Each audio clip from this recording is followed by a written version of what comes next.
Hi, good evening, and welcome to another edition of Striaght, the live edition on Monday nights. I'm your host, Claudius Francis. We'll be together until 10 p.m. And I do have a special guest in studio. We'll introduce him in a bit. Remember, when we open the lines, 452-2693 is the number you can call. We're live on Helen Television System, and we're also live on YouTube at HTS News Force St. Lucia, and of course on the internet as well. And of course, we were not on Friday. It was Labor Day, and a friend of mine tried to tease me into suggesting I was taking the labor in capital L, he says, but that was the teasing. So welcome and good night again. So let's go into the birthday segment. As usual, we do that first of all. And let me say a special, very special birthday to my niece over in Canada, Stephanie Fevrier Charles. Happy birthday, Stephanie. It's her first as a mom, having given birth to a young boy. Was it just about a month ago? Somewhere around there. And so happy birthday, Steffi, from your mom, Claudia Ender, and your dad, Stuart, your brother, Ronaldo, your aunts and uncles, and of course from your brand new baby boy. Hope you have a great day today. Another cousin, Alphonse Francis, is his birthday today as well. An insurance colleague, Amantha James, happy birthday, Amantha. Althea Bernardine, and the terrible twins out in the south, Curtis and Ethelbert James, and a happy birthday as well to Charlie Mand. Tomorrow, Tuesday, one miserable little fella, and I told Sarah Lee I'll fix him up properly this evening. But actually, he's one of the nicest people you'll ever meet. And I'm happy he's my friend because he's a really good guy. It's his birthday tomorrow. Let me say, join me in wishing Tandy Flood, AKA on Facebook, Boris Kojo, happy birthday tomorrow. So Tandy, happy birthday to you, my brother. Claudia Changu, it's your birthday tomorrow as well. Hope you have a great day. On Wednesday over in England, it's the birthday of Merle Magoo, coming from Mother Magoo. It's your first birthday without your dad, but you know he's overlooking. Happy birthday as well to Cynthia Gasper and Catherine Pascal. Also happy birthday to Marie Therese, also known as Ma Jerome of La Pointe d'Henry. She's going to be 96 years old on Wednesday, coming from the entire St. Clair family. And on Thursday, happy birthday in advance to Mrs. Marilyn Kanai Girard. Happy birthday to you. And of course, my dear friend, John Augustine. So I wish all of you happy birthday, those who are celebrating today, tomorrow, Wednesday, and Thursday. So happy birthday to you. Right, thanks for that.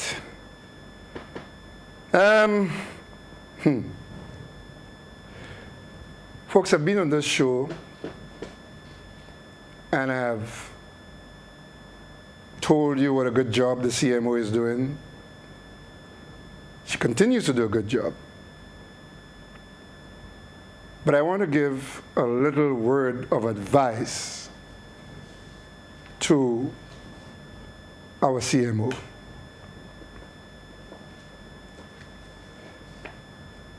In this environment, be very, very careful with the words you use.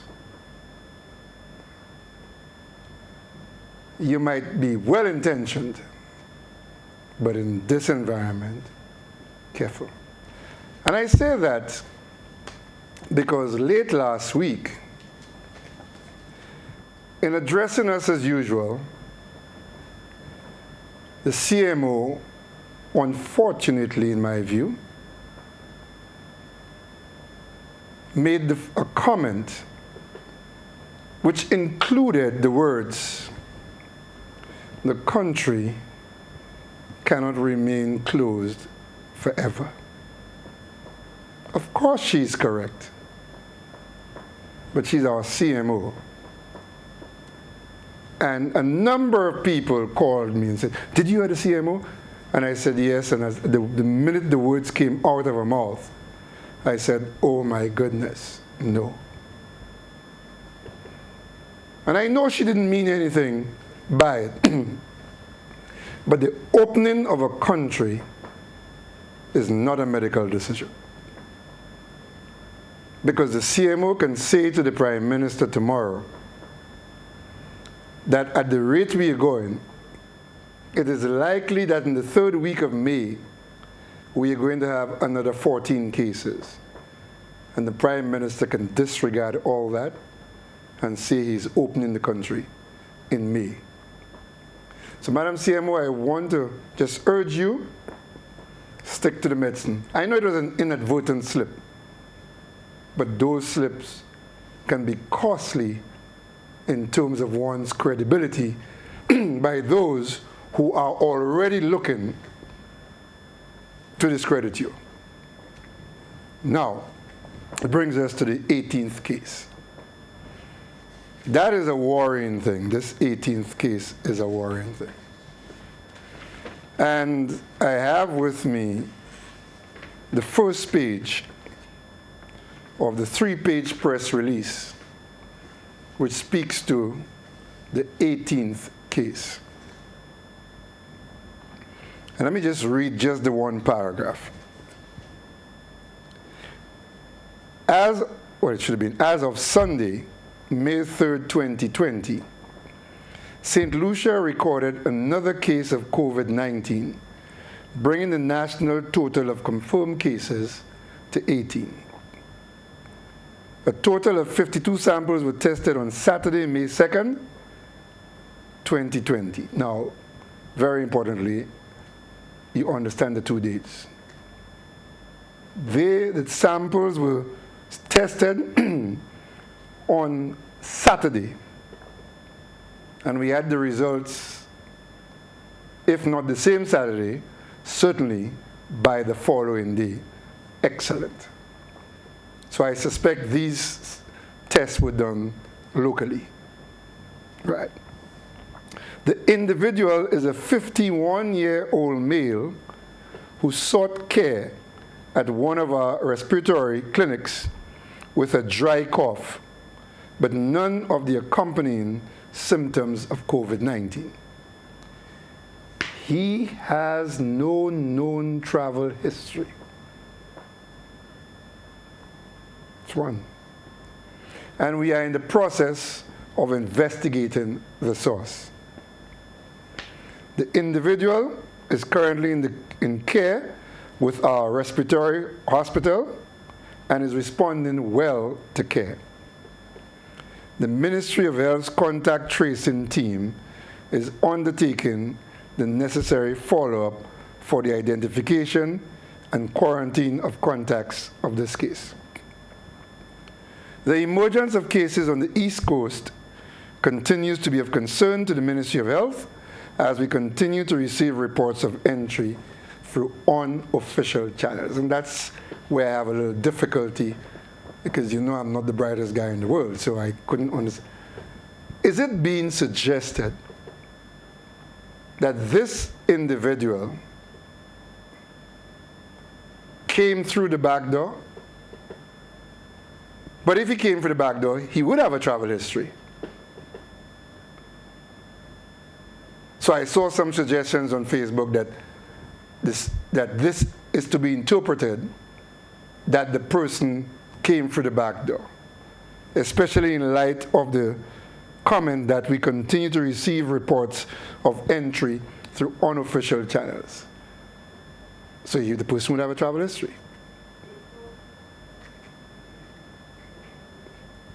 I am thinking, and I could be wrong, that when somebody is said not to have a travel history, it is because they know the person from a particular community and that person has always been there and has not traveled. I don't get the sense that if you say somebody came in illegally, that the person has no travel history. So I just needed that clarified, because on the one hand, if you say no travel history, but in this very same sentence, well, not the same sentence, the very next sentence, talk about cases on the East Coast being of concern, especially as you are being told about reports of entry through unofficial channels. To me, these two things are somewhat disconnected. Is it that the person came in illegally? Which, as I said, you cannot say the person has no travel history. No travel history is when you know that person is there, etc. And then the sentence, it goes on to say, we continue to strengthen our surveillance in these areas. Now, this is the line that bothers me. Of the entire press release, this is the line that bothers me. Does the Ministry of Health, does the government of St. Lucia know something that they have not yet told us, but are preparing us for by this next line? We continue to strengthen our surveillance in these areas and anticipate the detection of more cases as community testing increases. Is that a coded message? Which allows me to segue nicely into the nonsense that some of us insist on doing and others among us insist on encouraging.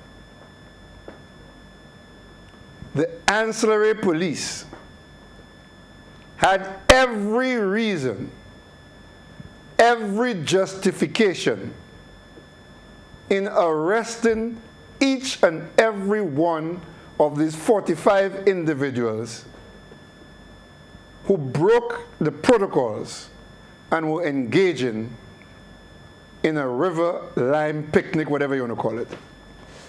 Folks, this is not a joke.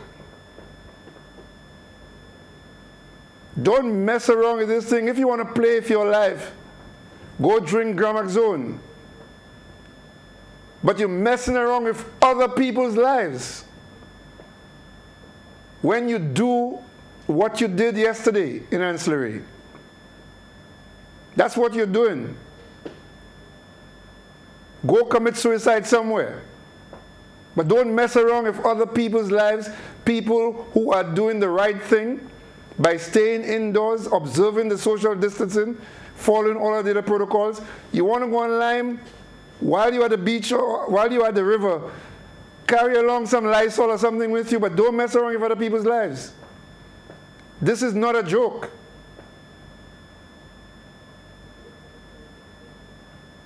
And you knew pretty well what you were doing. Because among a large number of those who were arrested were very young people whom they knew the police could not keep in custody overnight. So you all are playing games of your lives with the police officers' lives, you know. And sadly, the very thing the police arrested you for at the river continued on your march to the police station, because everybody was bunched together again. So it was like a continuing violation. So the police, yes, had every reason, every justification in arresting you. I don't know for certain, but I was told that eventually they may not have been charged. They were given a stern talking to and returned to their homes. I trust you don't take the police's good graces to mean that they can't arrest you and keep you there. I trust you will take the good gesture to learn a lesson and don't do it again. Because it is wrong, and the police have far better things to do, more important things, more taxing things. Already they are stretched than to go out there looking by the river to make sure. You know, and the thing about those things is when you see the police come on the river, people try to escape. And in their haste to escape, you can even have drownings. Is that what you want? So folks, no.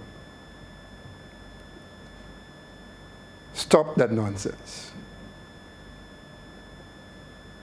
Now, the police did the right thing in ancillary.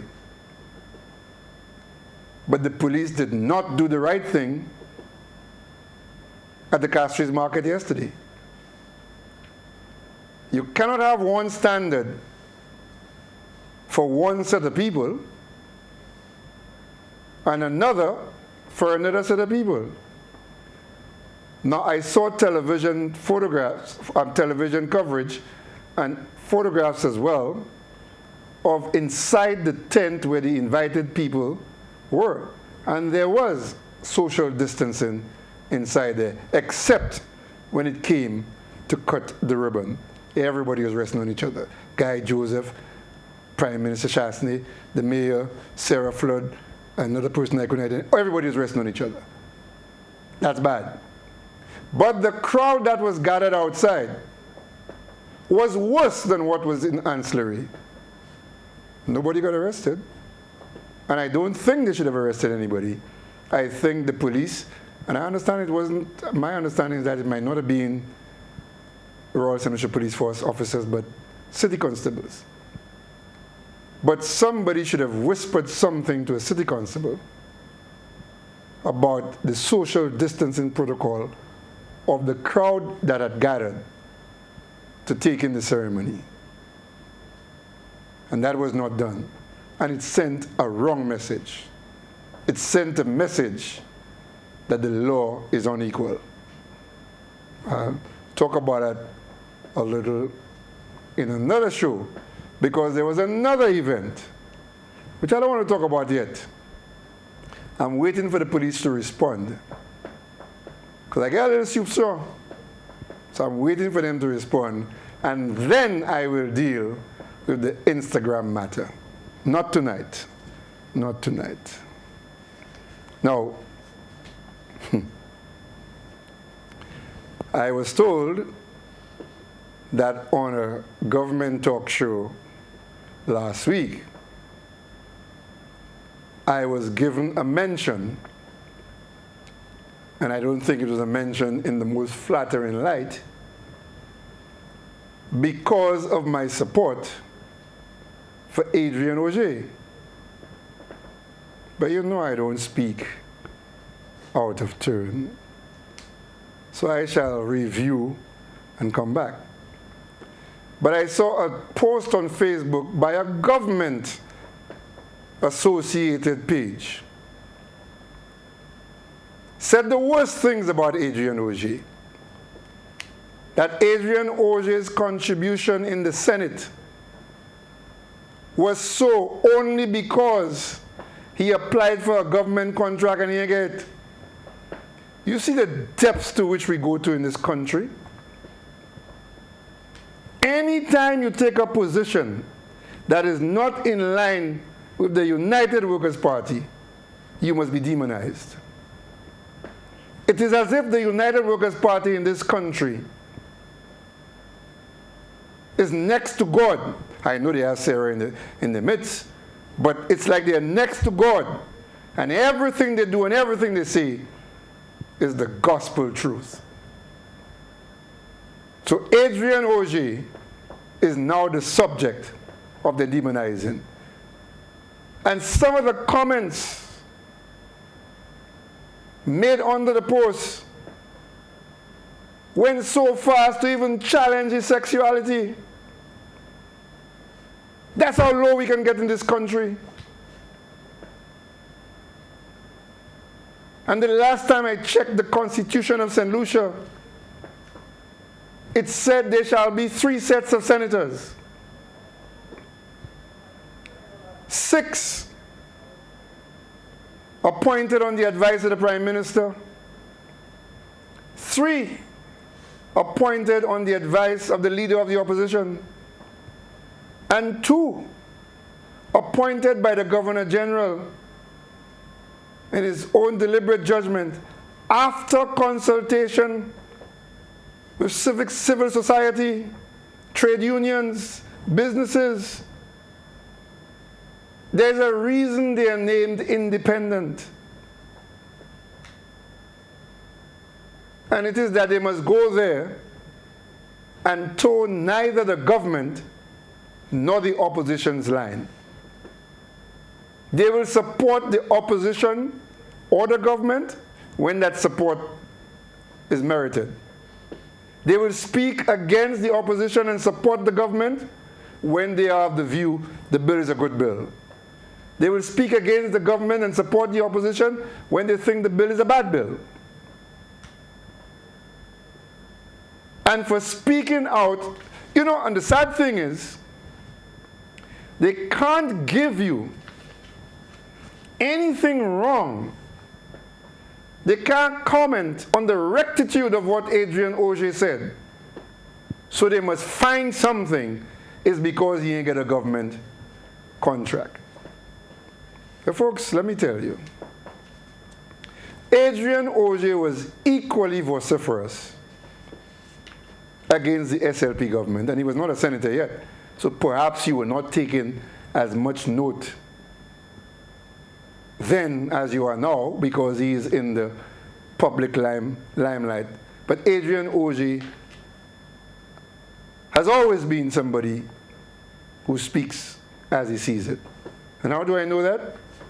Well, I have known Adrian Ogier longer than most of you who now criticize him. I have known Adrian Ogier from primary school.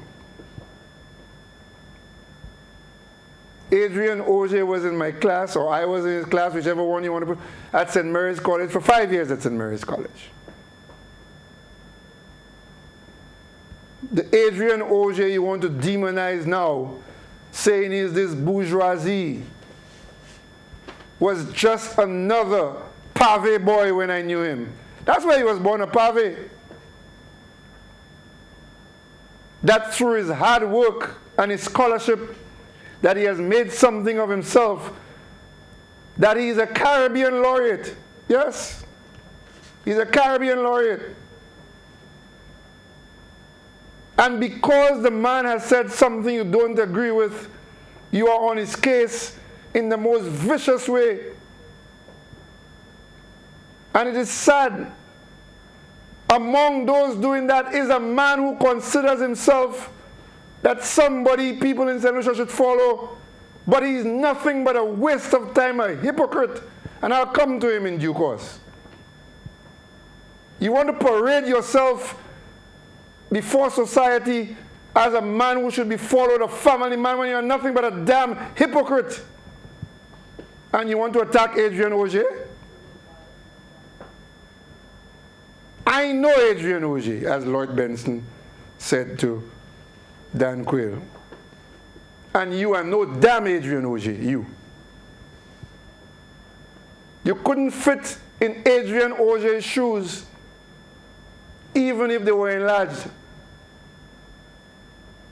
Adrian Ogier has achieved more than you will ever do in your life. All we know you for is a blood-sucking hypocrite. And you want to go and attack Adrian Ogier. Yeah, they'll attack me tomorrow, but what's new? What's new? In this country, if you're not attacked, it means you're doing something wrong.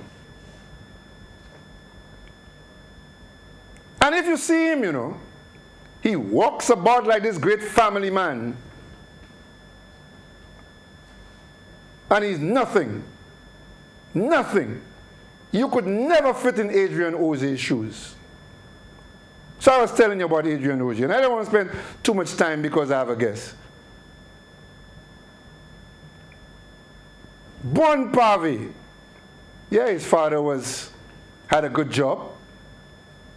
But the Adrian Ozay who sat next to me in school, along with people like Stephen King, George Haggai, I'll say, Linford Favre from here, Sylvester Francois, Little Lamontagne, Peter Amab, Guy Matre, Philip Lecorbinier. The Adrian Ozay who sat with us had no airs about him. That he pushed himself to be where he is today should be applauded, not crucified. Attack what he said. Show wrong in what he said. But you can't find a damn thing wrong with what he said. So what do? You attack Adrian Ozay. And you allow the people who write below the attack to say all sorts of things. Adrian Ozay has children. Adrian Ozay has a wife. He has a brother. But you don't care about that. Bring him down. Insult him. For what? Because he's doing what he took an oath to do? Because he's not kissing butt like you do? That's what you want to attack him for? But folks, I think I'll just leave it there now. Because I could go on all night and show the hypocrisy. And all of them that I want to tell you about the skeletons in your closet is a damn cemetery they have, you know. But I want to tell you about your skeletons. I tell you I'm no paragon of virtue. But you know, and the funny thing is, Adrian Ozay once called me on this show when I was really upset. That's funny, eh? Adrian Ozay called me and he says, Claudius, don't go down that route with the person. You're better than that. Adrian, I have news for you. I ain't better than that anymore. They want to go low, I go in lower. It's time we stop this nonsense in this country. A bunch of hypocrites that you can't speak. And I keep telling people, you know, when you push a man against a wall, he's left with only one escape route. Through you. Think about that for a minute. We take a break. When I come back, my guest.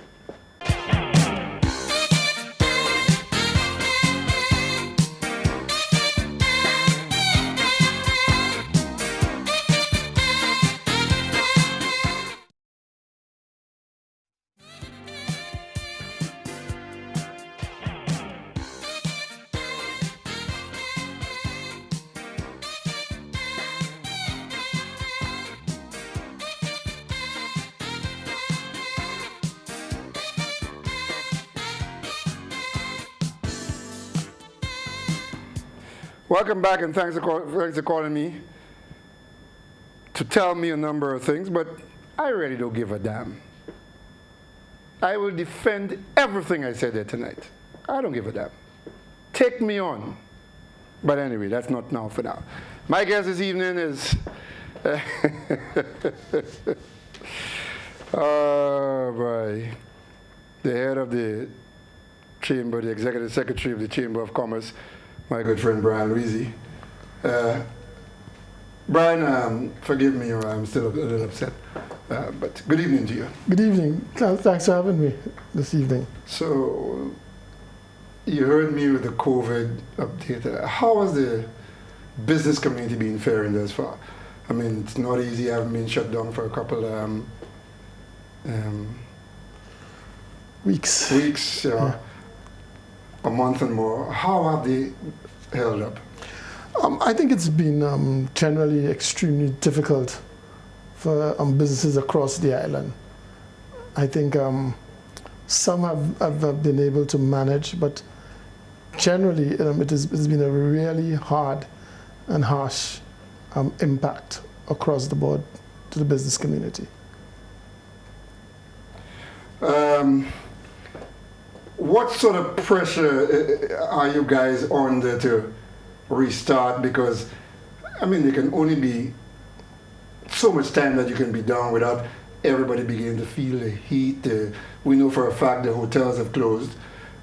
Businesses have been trying to keep on their staff.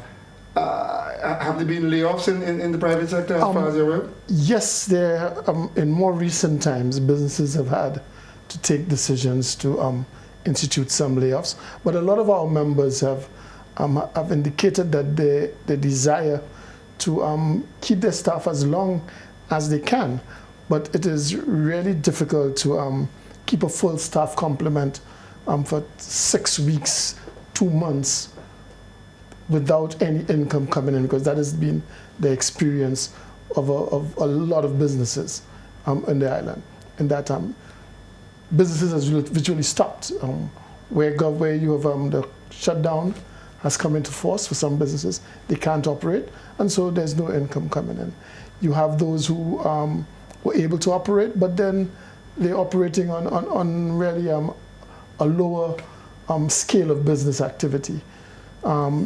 You would think that some of the, let's take for instance a supermarket, they may be opening, but because of the social distancing protocol, the number of people that they can actually do business with, that has dropped dramatically.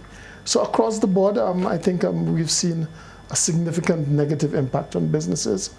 And I think one of the things that we have to remember is that the economy is heavily integrated, and people are integrated into the tourism sector. So a lot of businesses that are not directly, or you would not term as touristic, are dependent or are connected to the tourism sector. And so that has been also a harsh blow to them as well. Yeah, it must be. But as you said, they're doing the best they can to keep the employees. But how much longer, Brian, do you think those businesses can hold on? Well, Claudius, we did a quick survey, and businesses are saying that a very small percentage can go on in this kind of environment for more than 3 to 4 months. So there is not a long period. Some are better off. They are able to they have better cash flow, they have better reserves. They are very optimistic that things will, once the local business activity opens up, they can continue, they can survive. And so it's a mixed bag, but generally, across the board, people cannot continue for much longer, keeping the staff paid, keeping the staff complement at a very high level. Something has got to give, and to something where employees and employers are going to be affected and are being affected by the situation. You expect we go beyond May 31st, or as things are?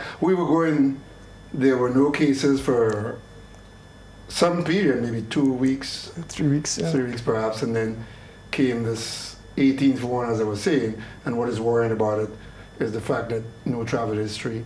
It was one thing when all of the initial cases were people bringing them in, and now we're seeing that community spread. That's the dangerous one. Well, you are correct. That is extremely worrying. The chamber was always concerned that if we didn't act on a timely basis, community spread would occur. We had always recognized that that was what we needed to work hard to prevent. And I think the country gave it a really good effort. Somehow, it has now occurred, and I would wish that the CMO and her team good luck in trying to identify and find out what is happening, do the necessary contact tracing, and see how we could arrest that spread as quickly as possible. Because one thing in the economic impact is hard, and we have felt it and we will continue to feel it. But then to have a health catastrophe, that is a double whammy, and I think that's what we would like to see prevented. Yeah, indeed. You've heard much, Brian, about people breaching the protocols, and what is the experience of your members as people come to shop? Because more and more stores have been opened. Initially it was the supermarkets, then the drugstores, then the supermarkets and the drugstores, then came the hardware stores and other home appliance stores. What has been the experience of your members? Well, the experience has been that people, customers generally are following the protocols. People are wearing the masks. They are trying to keep the 6 foot distance, physical distance from each other.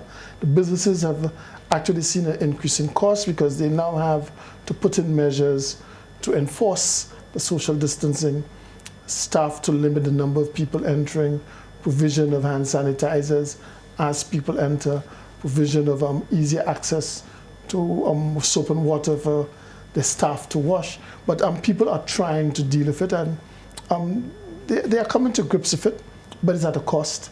And I think generally the public has been very responsive and responsible. And I think we are happy with the cooperation that we're seeing. Brian, I don't want you to go into the wrongness or righteousness of the decision. I just want you to just go into whether your members have been given, there's an alcohol ban, or there's a ban on the sale of alcohol, except I think for export. I think export is allowed. Yeah, I'm right. Producing for export. Has a reason been given to your members as to why there's been that ban? We understand, okay, the licenses for the small bars, etc., because that can itself cause some social distancing problems. But the supermarkets and the like, who sell for somebody who is holed up at home, keeping the protocols, keeping the curfew as being mandated, has any explanation been given to your members about the ban? I think the essential message we've got is that it is one of the recommendations from the WHO that... But it seems like St. Lucia is the only country following the recommendation. No, not at all. Not at all. A number of other countries... Because yesterday, a member of the opposition said to the Prime Minister of Trinidad and Tobago, you need to chill out, why not come across for a glass of whiskey? Yeah, well then, and our Prime Minister was once asking for a teapot. but Barbados, I don't think it's in Barbados, and a number it was during the lockdown. Yeah, but Barbados has come out of lockdown now, and stores are open. Well, from what I understand, what I would have said was that it was part of the WHO that as they do the lockdown, that they institute it, and that there's a big debate. For instance, in Canada, there's been no restriction. None at all. In other countries, there have been restrictions. So different people are handling it differently. Our members, of course, who are in the business, have seen there's a negative impact Absolutely. on their business. We have members who are specifically in that business of distribution of liquor, and so they are suffering. Some of them have had to make moves because it's been an extended period where they might drink the stock. Well, and I'm sure they'll get a lot of help if they need that. But no, seriously, it is one of the difficult parts. But we're trying to cooperate, and in a situation that is really difficult, there is no playbook that says this is how you do it, this is how you do it well. Across the world, we've seen different approaches, and whilst we would all like it to be easier and the way we'd like, that's just not how the world works. But then you see, Brian, there's the downside in that there are people, and I've gotten concrete evidence of that, as I said on my last show last week, Monday, who are now drinking the hand sanitizer. I trust that. Some of them actually said to me, "Oh, we drink beer rum too," and that's where it has gone. Now, well, yeah, that is unfortunate, and that is I it even is sad. understand that. I don't know how true it is. I haven't checked that one out. I was told that at least one supermarket has decided to put a limit on the purchase of the Alka-Seltz because it's white like our white rum. It looks like it's very highly concentrated in alcohol, but people are drinking it. Well, I think again, there will be need to revisit and to look at these policies and see, because what is. And Brian, just before anybody makes any comments there, I don't drink alcohol, so it's not a case of me. I'm just looking at the thing rationally. Yeah, and I think rationally the approach has to be driven by a careful analysis of what objective are you trying to achieve and what is the best way. What are the repercussions, because there are pros and cons, there are unintended impacts. And I think we have to look at it. What are the risks involved? If there's a perceived risk of alcohol being abused, is that greater than the risk of a few people using or not using or suffering? It's becoming more than a few now. Yeah, yeah, and I think it's something that it's causing a lot of the debate and discussion, and will have to be ultimately looked Absolutely. at. Brian, let's take a break. When we come back, I'll have more questions to my guest, and in the third segment, we'll open the lines for your calls at 452-2693. Back in a moment.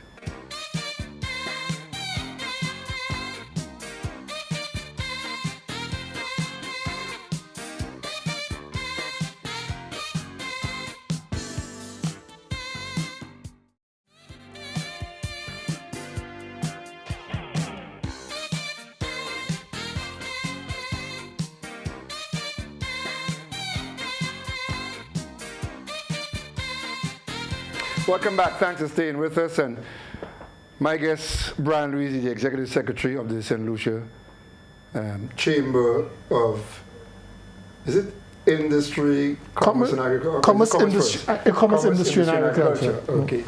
People just forget the industry and agriculture. Brian,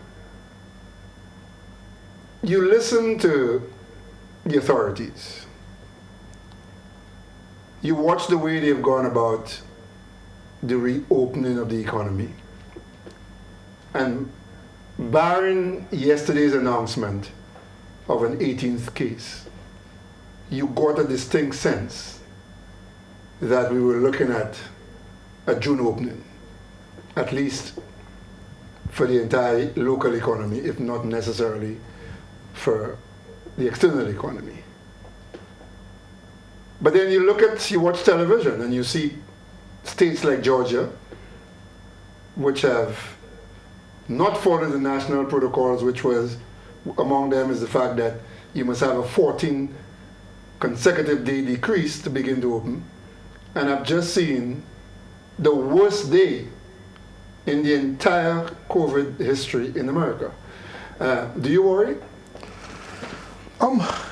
My worry has not been so much the infections by COVID. That's not my worry. My worry was always the results of the infection, meaning we have a very large population that is deemed as highly vulnerable.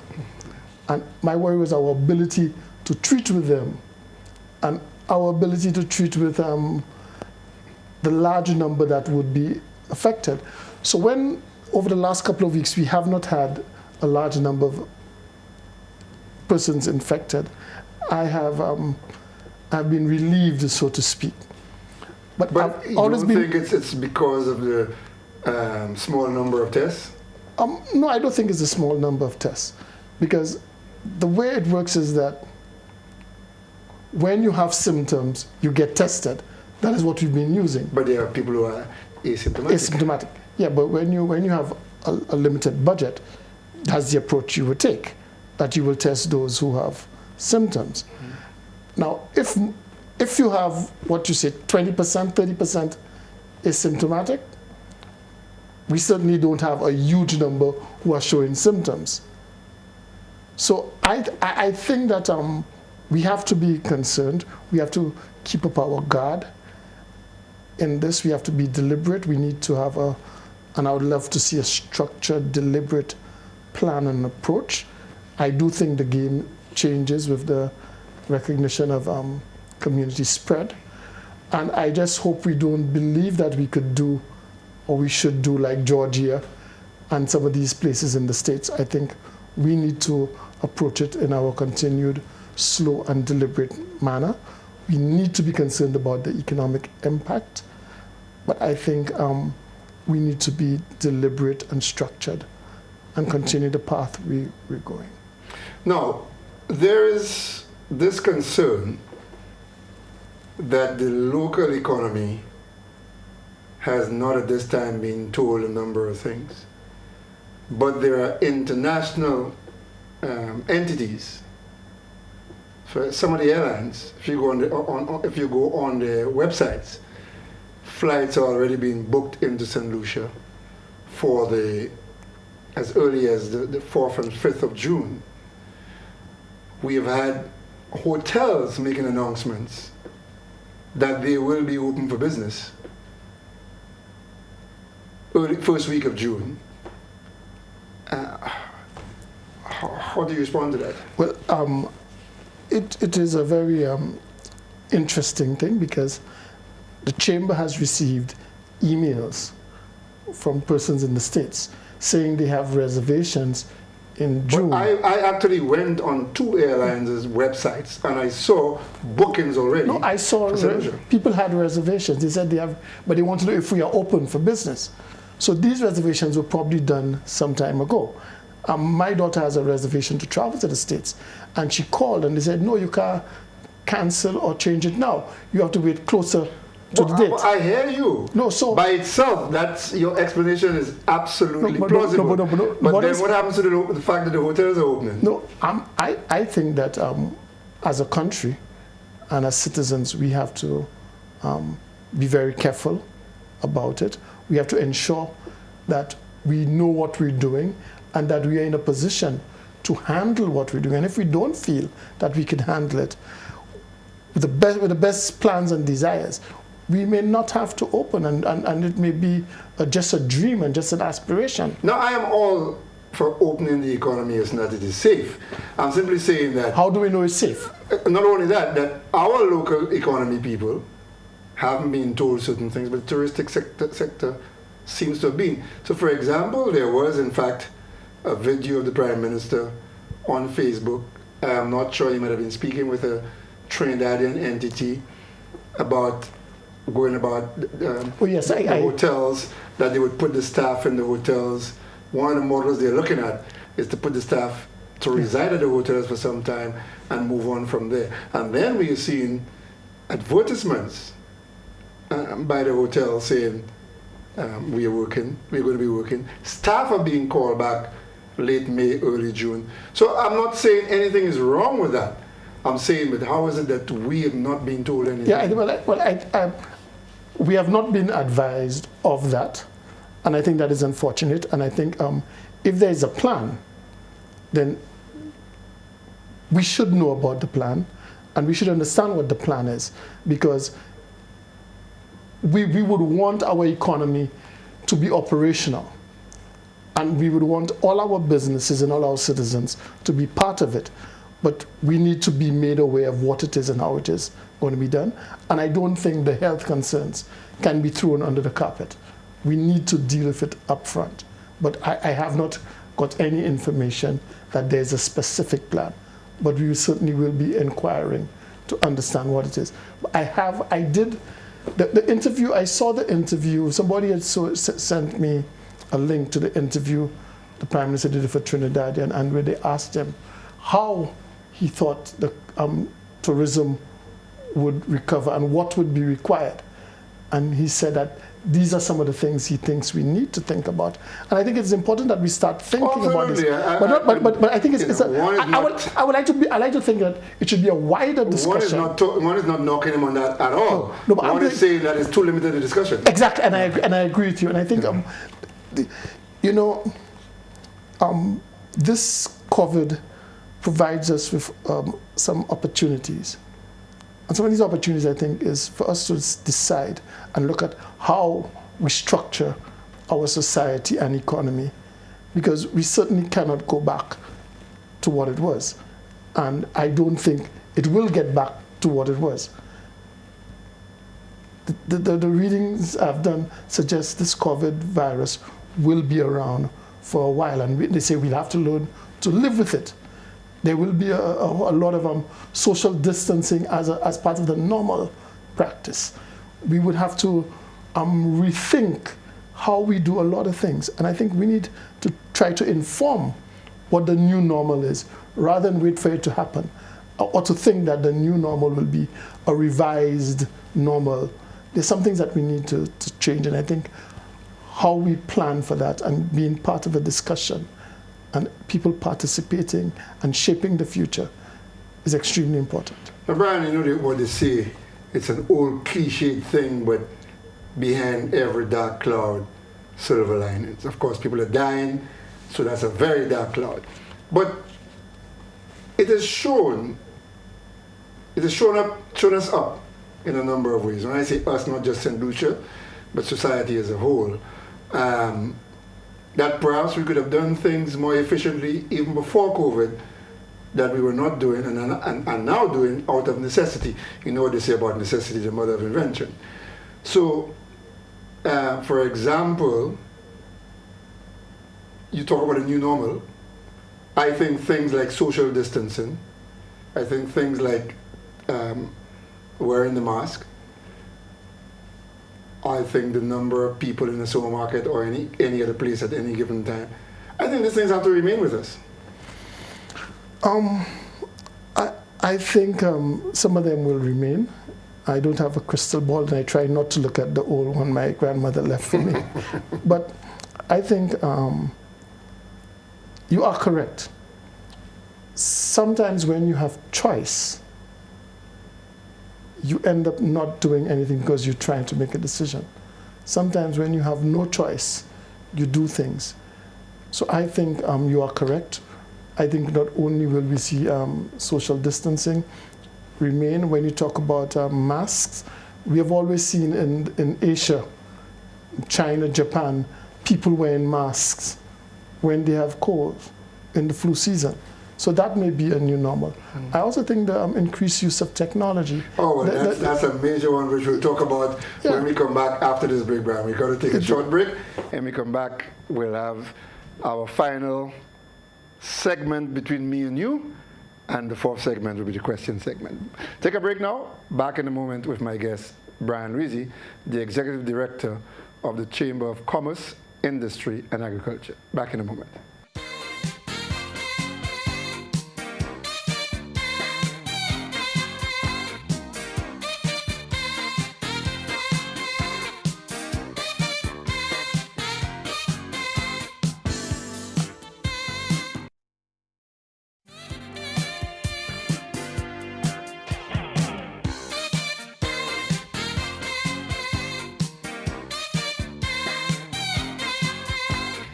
Welcome back. Thanks for staying with us. And a text from Grenada. Hi, Claudius and guest. The funny thing I find is countries, Grenada, like Grenada, St. Kitts, Dominica, and Antigua, have removed the 24/7 curfew, and you can resume the purchase of alcohol at supermarkets. So if they can limit us with milk and coffee, why not the government if alcohol to take home? This is beyond me. But Brian, before the break, you made mention of technology. And you know how many of us were caught off guard in that we couldn't pay bills because we were not online to pay bills. People would not appreciate how few business people are actually online with banking, etc. Well, it is a fantastic realization we've come to, that when we have choice, people, I prefer to write a check. I prefer to meet you face to face. I prefer to fly out often. I prefer to drive. I think we have seen that when you have no choice, you innovate and you make use of that which is available.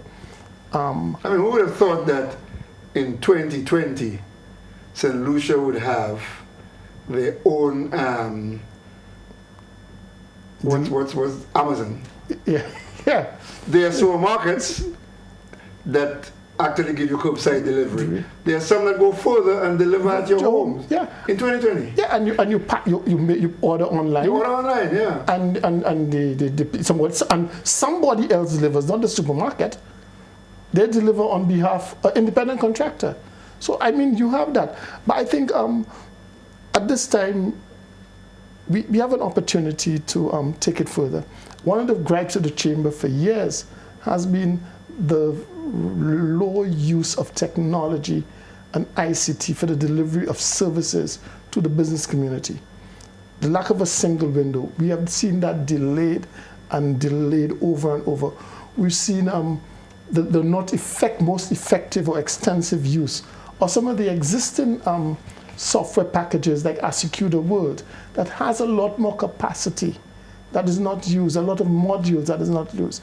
We have institutions like the NIC that is not on the cutting edge of technology, people getting their payments on a card rather than, using the technology to make people to pay the NIC to get the benefits. Right now, there is no choice for us to move into that. And I think that it shows us that it doesn't have to take long. A lot of things we thought would take forever is now happening right now. We were talking in the break about the court system can operate virtually. Yeah. And I think in fact, history was created in the United States today. The Supreme Court heard a case virtually. Yeah, and I think we could see a lot more of that happening. And I think this is where we probably need to go as we try to restart our economy and jumpstart our economy, and how we can help businesses to make use of the technology. The capacity of the technology is increasing exponentially, and actually the cost is coming down. So when we bought our computers 10 years ago, 20 years ago, they were the size of the room. Yeah, and the cost and the capacity. Yeah. Doesn't match what your phone can do. Yeah. So we're seeing that, and I think that's where we need to go, and that's what we can do, and we need to do as we move forward in this new environment. Brian, I have we'll soon open the line, but I have a text here. It's a question specifically for you. It says, "Hi Claudius, I wish you could ask Brian about e-commerce in St. Lucia and what's preventing businesses from receiving online payments." Well, we were just talking about that. Well, yeah. I think businesses have not found it. First of all, I think there's a perception that the technology is expensive. Secondly, there's a perception that the hardware and software is expensive. There's also a perception that not a lot of people are going to use it, and so you don't have the volume to justify it. But I believe that is rapidly changing, because the other equation is the efficiency, the speed, and it's all going to make it more worthwhile now for people to go into it. And I think we will see more businesses and more persons getting networked into the system and becoming more involved in e-commerce as a first choice anyway. Right. So now, people were thinking, I was thinking, when we had a 24-hour shutdown, Brian, the week of the 24-hour shutdown, I don't think I've worked as hard in my business for a long time as I did during that week. I had more Zoom meetings in the week than I had in a year. It was like crazy, but I got things done. Some things couldn't be done, but I got a lot of things done. But, I think that again, and I can identify with your comments, because the first 2 weeks of the shutdown, the partial shutdown, the 24-hour curfew, were extremely hectic, because we have hosted and we hosted a number of meetings of our members, of subcommittees, of committees, interacting with government, interacting with the private sector council via Zoom. And I think one of the things people don't realize is that Zoom actually is more exhausting than a face-to-face meeting. Not only that, you go to work in a physical location. 8 o'clock, 4 o'clock, you say you knock off. When you're home, no, when you're home, there's no cut-off point. You just there. I mean, it is true. Let me just tell our listeners that the lines are open 452-2693. My guest, Executive Director of the St. Lucia Chamber of Commerce, Brian Louisy.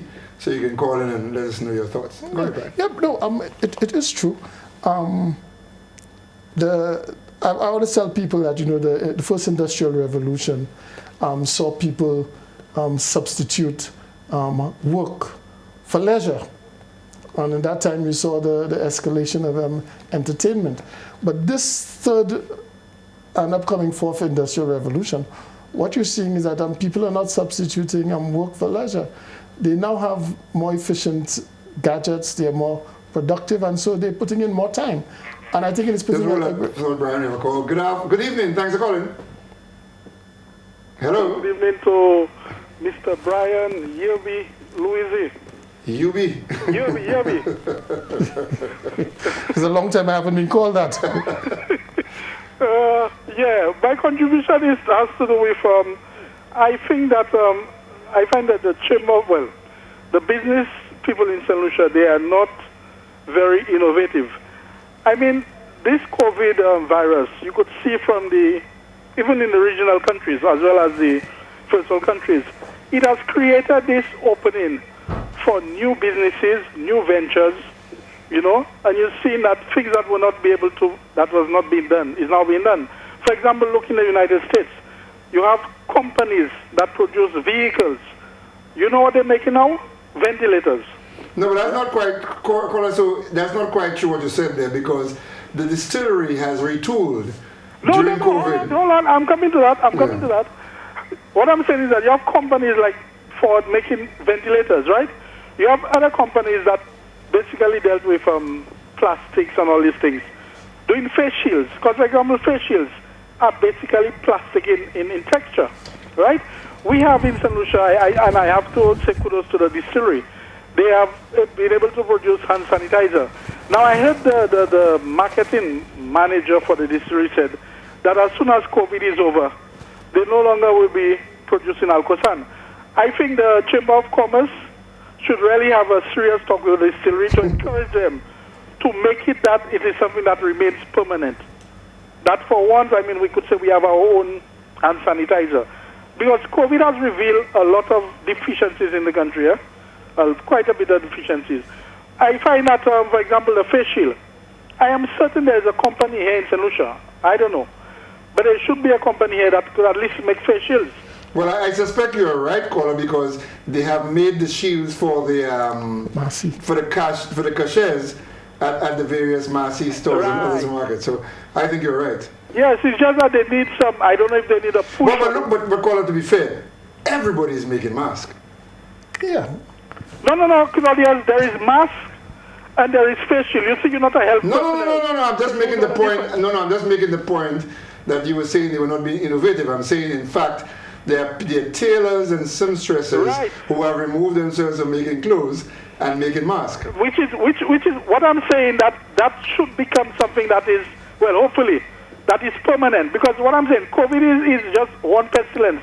There are more to come, No, I don't think either Brian or myself disagree. I don't think we disagree with you. But I just want to caution you that the United States was not the best example in that the President of the United States has a tool that Alan Chastney does not have, and no other Prime Minister in the Caribbean has, which is the Defense Production Act, which gives him the right to go to any company and tell the company to stop doing what they're doing and do what he asked them to do. And he demanded Ford stop making motor cars and do the ventilators. So I just making that point, but your general point is well taken. Yeah, I think what I believe is that COVID has, in a certain way, and it should make our manufacturing industry, give it a push. You know, make well, it even our, that one should interest you. Even our doctors, what do you call it now? Tele what? Telemedicine. Telemedicine. yes. So there you go. Well, thanks a lot for calling. Appreciate your call. Okay, thanks. All right, 4522693. I wouldn't go so far as to say the chamber, they're not innovative. I think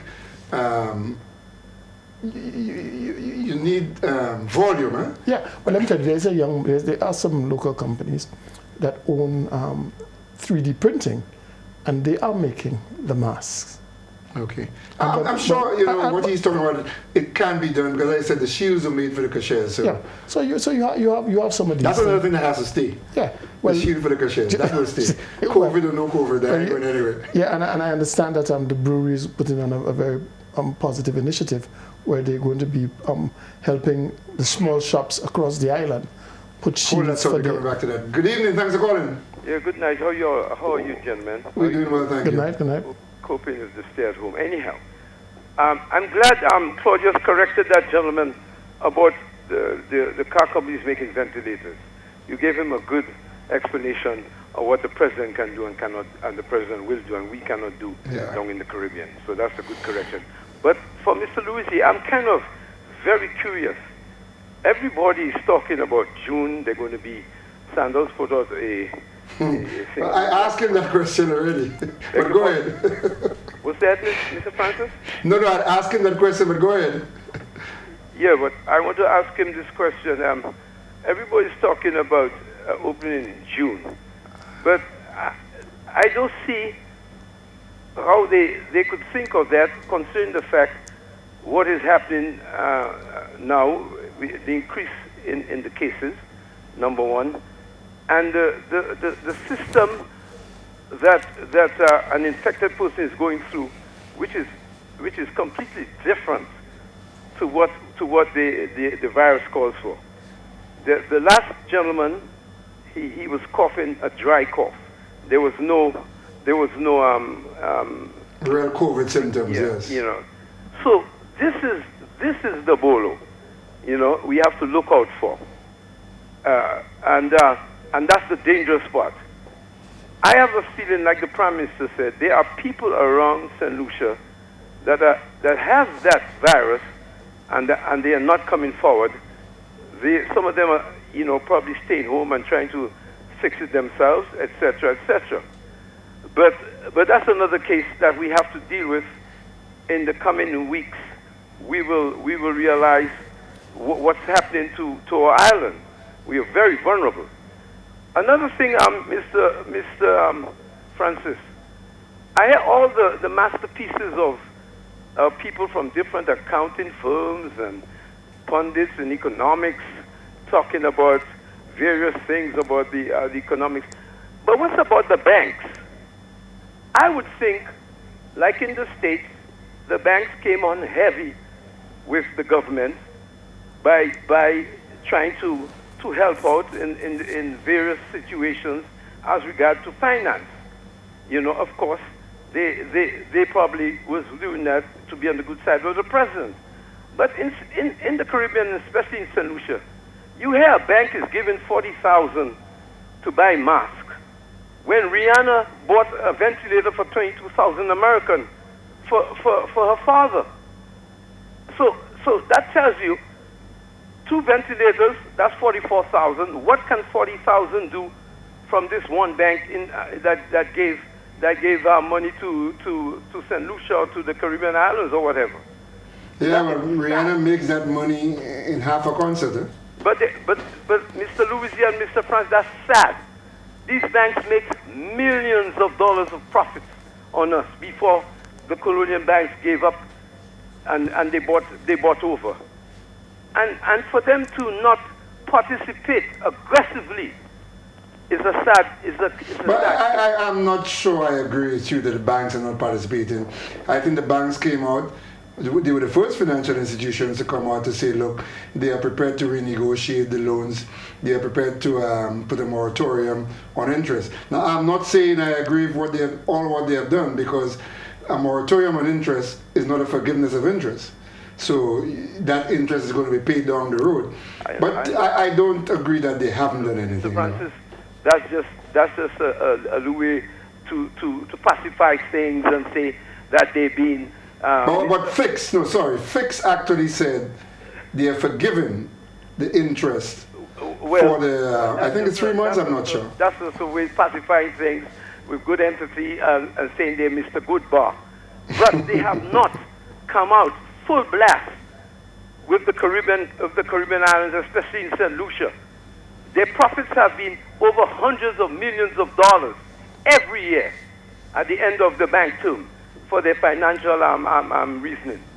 And let's see if we can get another caller. Brian, you want to respond to that? No, I think the banks and each entity will do what they think they can. And I think that contribution by bankers in Lucia is just part of a greater part of contributions that they have made, they are making, and they will make.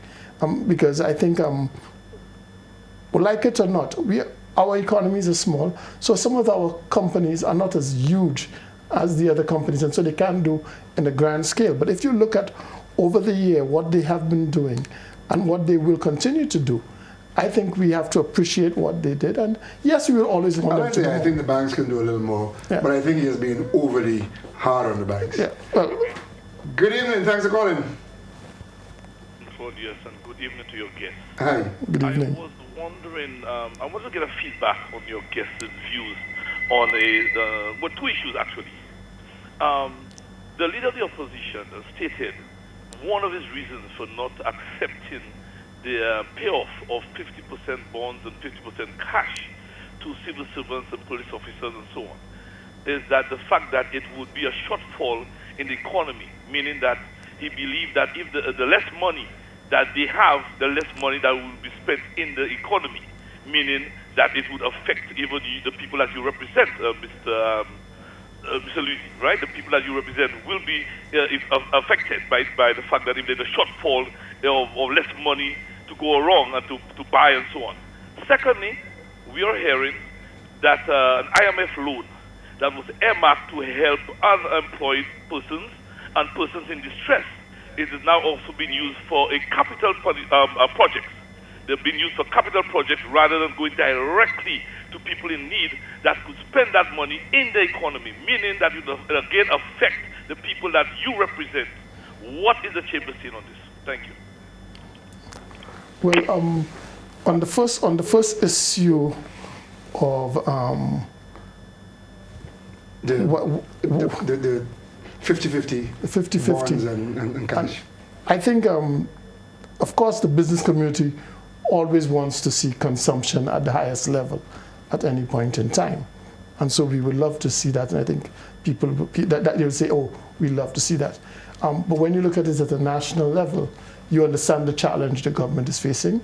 And we think the government needs to find a way to balance. But there is a study, to be fair to the last caller, there is a study that was released recently that says, contrary to thinking, the last thing you really ought to do is to cut public service salary because they form such a large part of the economy. Yeah. Let's just take that call, Brian. Hold your thoughts on that. You'll answer. We'll take our final call, and then we'll have you answer both of them at the same time.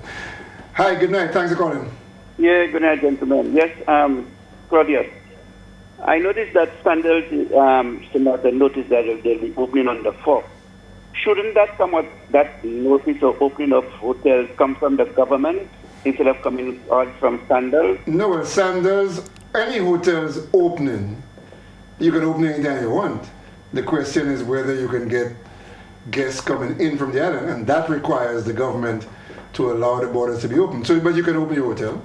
Yeah, opening the hotel, yes, no problem. But what I'm saying too, opening the hotels, but wouldn't be the government to at least say, okay, we're opening the hotels, but on conditions that they open the borders and so on?